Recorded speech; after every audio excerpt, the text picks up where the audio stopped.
క్రైస్తవ్యంలో రెండు వర్గాలు ఉన్నాయి. ఒకటి బలవంతుడు, రెండోది బలహీనుడు.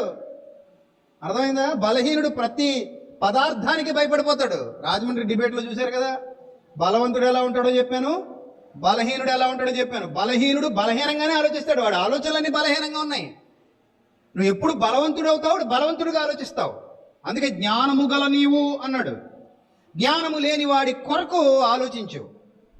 వాడు జ్ఞానం లేనుడు, నువ్వు జ్ఞానం కలిగినోడివి. అది ఆడికి నీకున్న తేడా అని చెప్తాడు పౌలు భక్తుడు.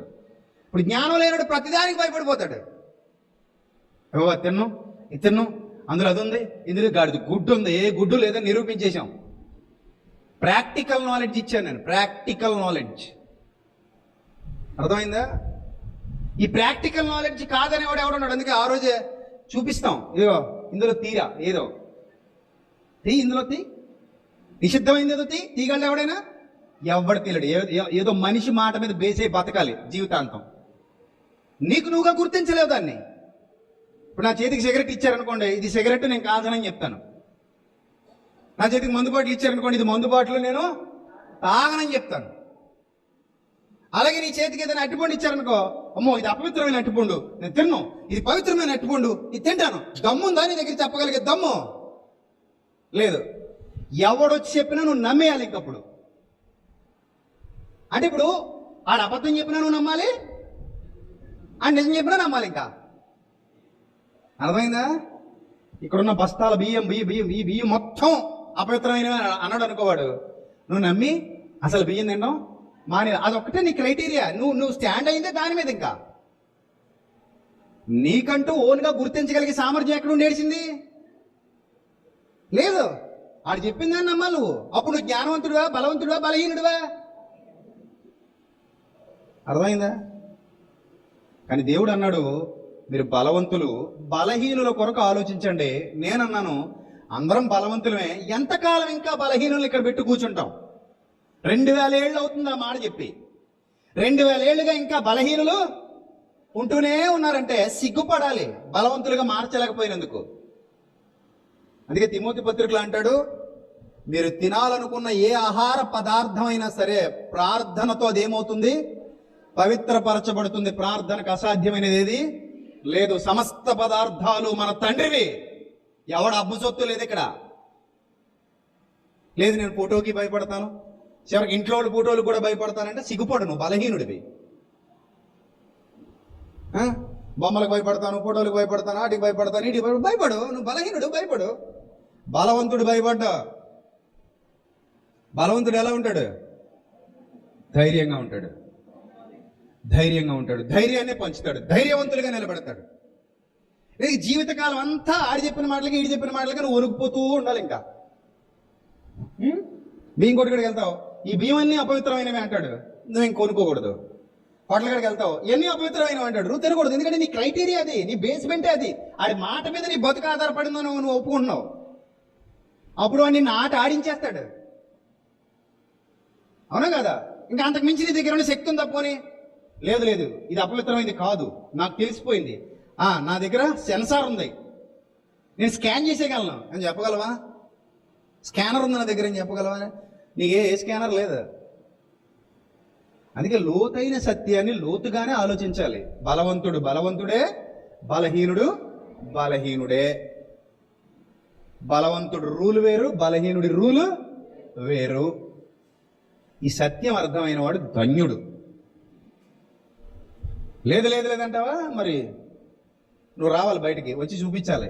ఇది అపవిత్రమైనది, ఇది అపవిత్రమైనది, అది పవిత్రమైనది, ఇది పవిత్రమైనది అని నువ్వు చూడగానే ఏం చేయాలి? చెప్పేయాలి. నీ వల్ల అవదు, ఈ జన్మకు అవదు, ఇంకో జన్మ నీకు లేదన్న సంగతి నీకు తెలుసు. అర్థమైందా? సో కాబట్టి మనం అవివేకులుగా ఉండకూడదు. ఎలా ఉండాలమ్మా? దినదినం గడిచే కొలది వివేకులు అవ్వాలి. బైబిల్ గ్రంథం అదే బోధించింది. ఒకప్పుడు పేతురు గారికి దర్శనం రాక మునుపు అపవిత్రమైన ఆహార పదార్థాలు తినకూడదని ఇశ్రాయేలీలు అందరూ నేర్చుకున్నారు. అప్పటికి అది రూల్. అది ఆ వచనాలు పట్టుకుని ఆటాడించేసేవారు, అందరినీ భయపెట్టేసేవారు అనమాట. మన ఇశ్రాయేలీలు మనం అది తినకూడదు, ఇది తినకూడదు, అది తినకూడదు, ఇది తినకూడదు అని. ఎప్పుడైతే పేతురు గారికి దర్శనం వచ్చేసిందో ప్రభు అన్నాడు, అన్నీ తినే అన్నాడు దర్శనంలో. ప్రభు నిషిద్ధమైనవి నేను ఎప్పుడు తినలేదు ప్రభు అన్నాడు పేతురు. అంటే ఆ భావజాలంలో నుంచే వచ్చాడు కాబట్టి. కానీ ప్రభు అన్నాడు, దేవుడు పవిత్రము చేసిన వాటిని నీవు అపవిత్రమని చెప్పడానికి వీలు లేదు, నువ్వు తినే పేతురు అన్నాడు. ఇప్పుడు అప్పటి వరకు బలహీనుడు పేతురు, ఇప్పుడు పేతురుని దేవుడు ఏం చేస్తున్నాడు? బలవంతుణ్ణి చేస్తున్నాడు. అప్పటి వరకు పదార్థం తినకూడదని భయపడిన పేతురు ఈరోజు అంటున్నాడు, సమస్త పదార్థాలు దేవునివే, ఒక్కడే దేవుడు సమస్తానికి సృష్టికర్త, ఆ ఒక్కడే దేవుడు తప్ప మరొకడు లేడు, ఆకాశ మహాకాశాలకు సృష్టికర్త ఒకడే. నేటికి భూమి పండుతోందంటే సాతాను వల్ల పండట్లేదు, మరి ఎవరి వల్ల పండుతోంది? దేవుని వల్ల పండుతుంది. ప్రతి గింజ మీద నా తండ్రి ముద్ర ఉంది, దాన్ని ఎవడో కాపీ చేయలేడు. చివరికి ఇంకో క్వశ్చన్ కూడా అడిగాను నేను మిమ్మల్ని, మీకు కూడా చెప్పాను. సాతాను చేత అపవిత్రపరచబడిన మనల్నే దేవుడు ఏం చేశాడు? పవిత్రపరిచి పడేశాడు. ఒకప్పుడు సాతాను ఉండేవాడు మనలో, అలాంటి మనల్నే తన ఆత్మ వల్ల ఏం చేశాడు? పవిత్రపరిచాడు. ఆహార పదార్థాలని పవిత్రపరచలేడా? అందుకే ఏమన్నాడు, మీరు తినేటప్పుడు ఏది తిన్నా కూడా ఏం చేసుకు తినమంటున్నాడు? ప్రార్థన చేసుకు తినమండి. ఉందా బైబిల్లో లేదా? తిమోతి పత్రిక 4వ అధ్యాయం 4వ వచనం.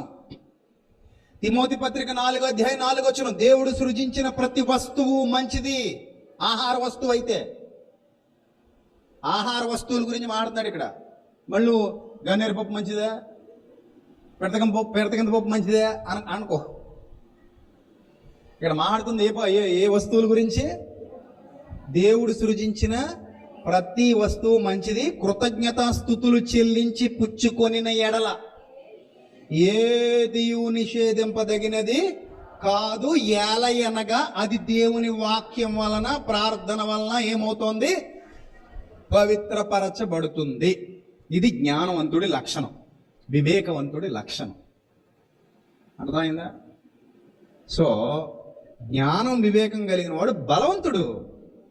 జ్ఞానం లేనివాడు ఎప్పటికీ ఈ జీవితానికి బలహీనుడు అంతే వాడు.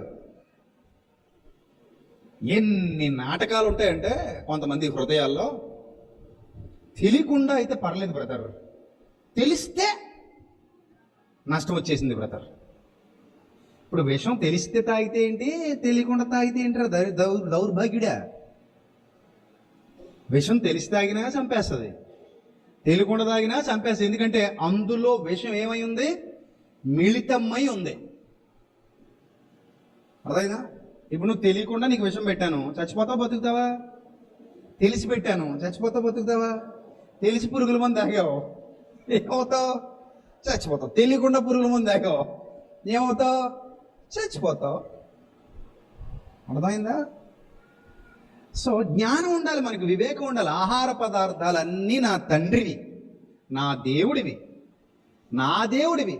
నువ్వు ఎవడో మధ్యలో వచ్చి గాలుడివి, అబే లేదు ఇది నాది నాదని సాతానంటే మాత్రం మేము ఇచ్చేస్తామా నీకు? ఏమైనా అందులోకి ఏమైనా నీ అపవిత్రతను ఏమైనా పంపగలవా సాతానుగా అని అడుగుతాం. ఎరా సాతాను, ఒకవేళ సాతాను నా ముందు నిలబడితే నిలగా మాట్లాడతా. ఎరా సాతాను పనికిమాలినోడా, ఏ ఆహార పదార్థాన్ని నువ్వు పాడు చేయగలవరా? నీకు ఆ శక్తి ఉందరా? పోనీ ఏ ఆహార పదార్థాన్ని నువ్వు సృష్టించగలవరా? నీ వల్ల అవుతుందారా? అవ్వదుగా. గెట్ అవుట్ అంటాం. అక్కడ అంటాం యేసు నామములో నీకు ఆజ్ఞాపిస్తున్నాను, రే సాతానా గెట్ అవుట్ అంటాం. అంతే కదా మరి. ఈ పదార్థములన్నీ నా తండ్రివి, ఆకాశ మహాకాశములకు సృష్టికర్త నా దేవుడు, భూమి ఆయనది, చెట్లు ఆయనవి, గింజలు ఆయనవి, ప్రకృతిలో ప్రతి ఆహార పదార్థం ఎవరిది? మా డాడీది, నా తండ్రిది. దానిని అపవిత్రపరచగలిగే సామర్థ్యం ఉందా నీ దగ్గర? లేదు.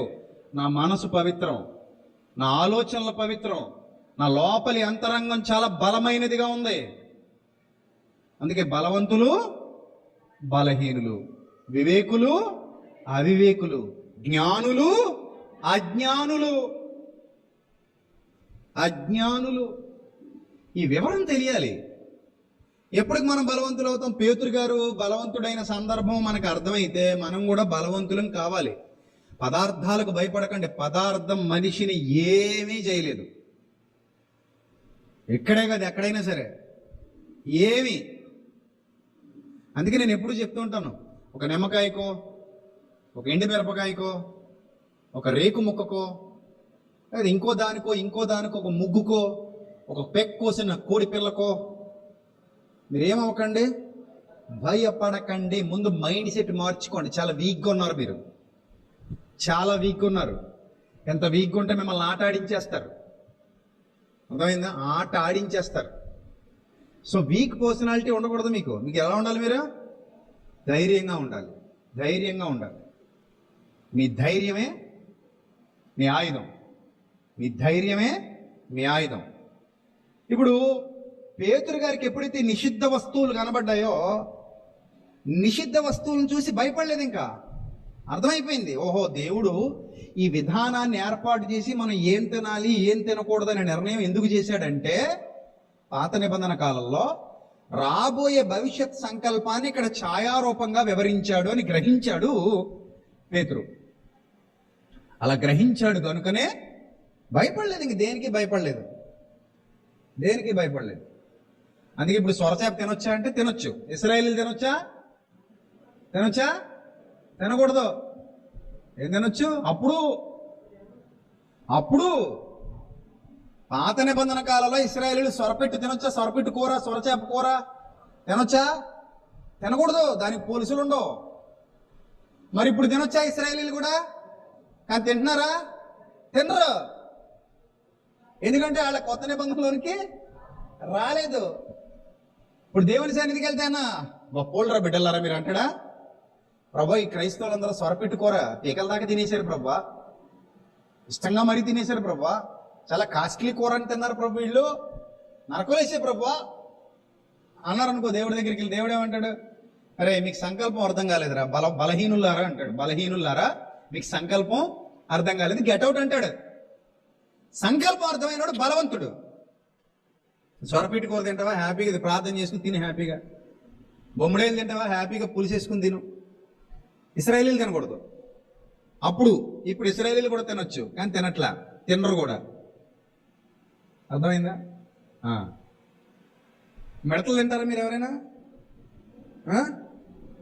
మిడతలు తినరా? తినరు కదా. మరి అడవి మిడతలు ఎవరు తిన్నారట? యోహాను గారు తిన్నారంట. వాళ్ళు తినొచ్చు, మనం కూడా తినొచ్చు, కానీ మనం తినం. ఎందుకంటే మనకు అలవాటు లేదు. అది చిన్నప్పటి నుంచి నీకు మిడత కూర ఇడిచారనుకో, పచ్చిరీలు కూర తిన్నట్టు నువ్వు కూడా ఏం తినేద్దు. అంతే కదా. మరి ఇప్పుడు పచ్చిరీల కూర ఎవడని తినకుండా ఉన్నాడా? పెడితే హంచాలు ఖాళీ అయిపోవు కదా. ఇశ్రాయేలీలు తినకూడనివి చాలా తింటున్నాం మనం. లేవీ కాండంలో ఏవైతే తినొద్దు అన్నాడో ఆ తినొద్దన్న లిస్టులో చాలా తింటున్నారు. ఇప్పుడు వాళ్ళ పందిని తినరు, పంది మాంసం తినేవాళ్ళు చాలా మంది ఉన్నారు. వాళ్ళు అడవి పందులు కూడా తినరు, కానీ ఇక్కడ అడవి పంది మాంసాన్ని ఆబగా తినేసేవాళ్ళు బోలెడంత మంది ఉన్నారు. అడవి పంది దొరకడమే అదృష్టం అనుకుంటారు కొంతమంది క్రైస్తవులు. అడవి పంది మాంసం కోసం ఎగబడిపోతారు అన్నారు. అలాంటి అడవి పందులు మాంసం తినేవాళ్ళు ఉన్నారు. సరే ఆపితే అంతా అర్థం మారిపోతుందో. కొన్ని కంటిన్యూ చేసేయాలి, మధ్యలో ఆపకూడదు. మధ్యలో ఆపే అనుకోండి అర్థాలు ఏమైపోతాయి, మారిపోతాయి. సో అలాంటి అడవి పందుల మాంసం తినేవాళ్ళు చాలా మంది ఉన్నారు, ఇప్పటికీ ఉన్నారు. వాళ్ళకి ఇష్టం. కానీ ఇశ్రాయేలీలు అడవి పంది మాంసం తినకూడదు. కానీ ఇప్పుడు వాళ్ళు కానీ చూశారనుకోండి, మనల్ని ఏమంటారు తెలుసా? ఒరే భ్రష్టుడా, దౌర్భాగ్యుడా, ఎంత పాపము చేసి తివిరా, నువ్వు నిజంగా దేవుని సంబంధివేనా అంటారు. నువ్వు బొమ్మడేలు తిన్నా, అడవి పంది తిన్నా, సొరచేప తిన్నా, ఇంక ఇది ఇత్యాది ఉన్నాయి కొన్ని. ఒంటి కూడా తినకూడదు వాళ్ళు. మన వాళ్ళు ఉంటే ఎరగదీసేస్తారు. మీరు తినరేమో, చాలా మంది ఉన్నారు ఒంటి కోసం తినేవాళ్ళు. సో అలాగా బలవంతుడు బలహీనుడు ఇద్దరు ఒకళ్ళొకళ్ళు చూసుకున్నప్పుడు బలవంతుడికి బలహీనుడు తప్పు చేస్తున్నాడు కనబడతాడు. కానీ వీడు బలవంతుడు అన్న సంగతి, వీడు బలహీనుడు అన్న సంగతి వీడికి అర్థం కాకది. క్రైస్తవులు కూడా చాలా మంది బలహీనులు ఉన్నారు. వాళ్ళు ఎప్పుడు బలవంతులు అవుతారో అని ఎదురు చూస్తున్నాను నేను. తండ్రి పక్షానికి వచ్చి సాతాను ఎదిరించగలిగే దమ్ము ఉండాలి. అప్పుడు సాతాను చులకనైపోతాడు. సాతానుని చులకం చేసేయాలి. మీ పాదాల కింద ఏం చేయాలట వాడిని? చితక దొక్కించాలంటే ప్రతి దుష్టత్వాన్ని చితక దొక్కాలి, ప్రతి మూఢత్వాన్ని చితక దొక్కాలి, ప్రతి అజ్ఞానాన్ని చితక దొక్కాలి, ప్రతి మూఢ నమ్మకాన్ని ఏం చేయాలి? చితక దొక్కాలి. నేను మొన్ననే ఒక వీడియోలో చెప్పాను, చాలా మంది నిజంగా వీడియో చూసి హైందవ సోదరులు కూడా పాజిటివ్గా రియాక్ట్ అయితే నాకు ఆశ్చర్యం వేస్తుంది. నేను చెప్పాను, విగ్రహాలను ద్వేషించకండి, విగ్రహం వట్టిది, అందులో ఏమీ ఉండదు, అది వట్టిదది. అది యేసుప్రభు విగ్రహం అయినా మరియమ్మ విగ్రహం అయినా వట్టిదది, అందులో ఏమి ఉండదు. నీకు నచ్చలేదా ఏ కాలంలోనో కలిపి లేకపోతే ఎవరికైనా ఇచ్చి, అదే అంత విలువైంది ఏమి కాదు, అదేం మామూలు సాదాసీదా వస్తువు. అది కళ్ళుంటాయి ఆ బొమ్మకి కానీ చూడదు, నోరుంటుంది కానీ మాట్లాడదు, చెవులుంటాయి అది వినదు, ఎందుకంటే మనం తయారు చేసుకున్నాం. అది యేసుప్రభు బొమ్మ అయినా మరియమ్మ బొమ్మ అయినా మరే బొమ్మ అయినా నువ్వే చేసావు దాన్ని. నిజమా కాదా అంటే నిజమే. మరి దేవుడు ఎక్కడ ఉంటాడంటే మానవుడి హృదయంలో ఉంటాడు. మన దేహమే దేవాలయం, మన మనసే దేవుని మందిరం. మన మందిరంలో ఈ ఈ మన దేహం ద్వారా ఇతరులకు మంచి చేయి, దేవుడు నీలో ఉన్నాడు. ఇతరులకు మంచి చేయి, మంచిని చూడు, మంచిని వెతుకు, మంచిని పంచు, దేవుడు నీలో ఉన్నాడు. ఇతరులను మోసం చేస్తున్నావా? నీలో దేవుడు లేడు. ఇతరులను ఇబ్బంది పడుతున్నావా? నీలో దేవుడు లేడు. అర్థమైందా? సో కాబట్టి ఎంతకాలం పదార్థాలకు భయపడతాం అంటే, వివేకం ఉన్నవాడు పదార్థాలకు భయపడ్డు, వివేకం లేనోడు పదార్థాలకు ఏం చేస్తాడు? భయపడతాడు. మీరు బలవంతులు కావాలి.